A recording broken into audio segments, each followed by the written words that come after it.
उसके शरीर पे बहुत चोट के निशान है, मारा पीटी के निशान है।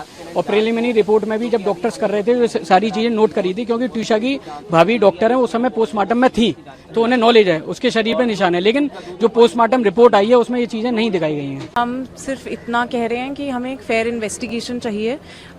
जो कहा जा रहा है कि 15 मिनट के अंदर जो उसने फ़ोन रखा और विद इन 15 मिनट्स उनको ये बताया गया है दैट शी इज़ नो मोर, तो हमें नहीं लगता कि 15 मिनट के अंदर कोई इतना बड़ा स्टेप उठा सकता है।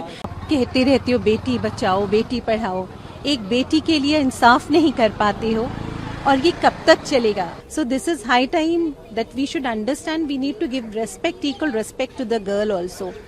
And the worst thing I would love to say is कि it is really saddening to see a women only ill treating a women.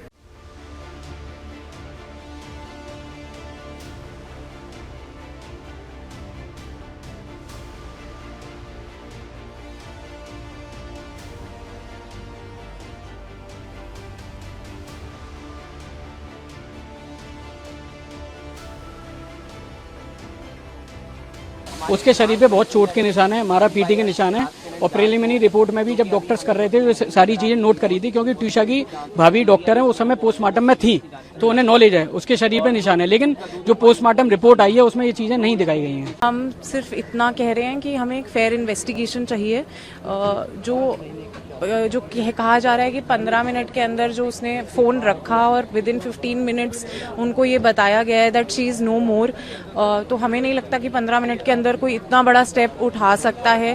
कहती रहती हो बेटी बचाओ बेटी पढ़ाओ, एक बेटी के लिए इंसाफ नहीं कर पाते हो और ये कब तक चलेगा? So this is high time that we should understand we need to give respect, equal respect to the girl also. And the worst thing I would love to say is कि it is really saddening to see a women only ill treating a women.